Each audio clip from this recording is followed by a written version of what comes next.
carry a steroid emergency kit and have regular follow-up appointments with their healthcare provider. Y'all, this is really serious, y'all.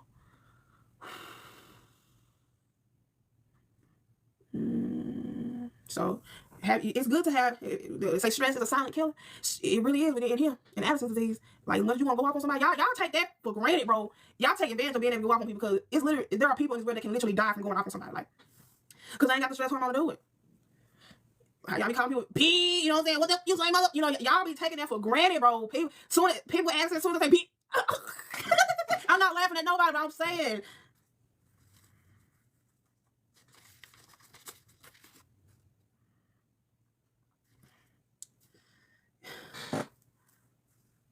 There's a test that they can do to see if you have either primary or secondary. There's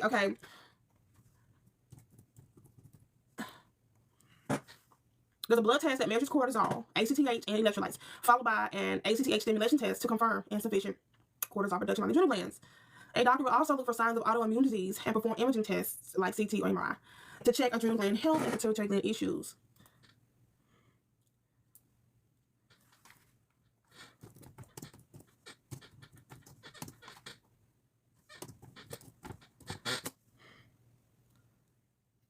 An ACTH stimulation test to check the adrenal gland response, and sometimes imaging tests. So what they'll do, they'll give you ACTH, and if your adrenal glands turn that into cortisol, okay, I'm gonna watch that because I had cut off to make sure I was, let's go to it real quick because I just edit this out.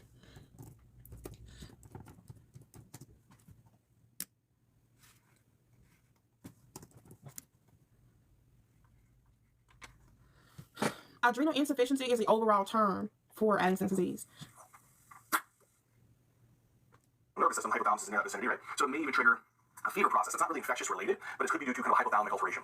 So it's like really difficult to arouse them. Are they in like a comatose state? Are they agitated in some form? Is it really hard to arouse them? These are really some things that really help you to think about this, especially in a patient who is profoundly hypotensive, hypoglycemic, hyponatremic, hyperkalemic, hypoglycemia. I'm really thinking about that. Plus, it also may stimulate a fever production. This may be due to kind of like a regulation of the hypothalamus, because it's affecting the central nervous system. Hypothalamus is in that vicinity, right? So it may even trigger a fever process. It's not really infectious related, but it could be due to kind of hypothalamic alteration. So you will have a little bit of a fever here. So a patient who has an adrenal crisis is an acute form of adrenal insufficiency. That's what I just thought. Adrenal crisis! Oh my goodness, how was I about to end the lecture without that?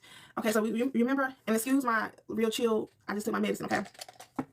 So remember all the bodily systems that we talked about that cortisol acts on if you don't have it. Well, with adrenal crisis, your cortisol levels are so low that you about to die, bro. See, Addison's disease is like a mild to moderate low cortisol level. But with adrenal crisis, it is that times steroids on crack, okay? You literally about to die.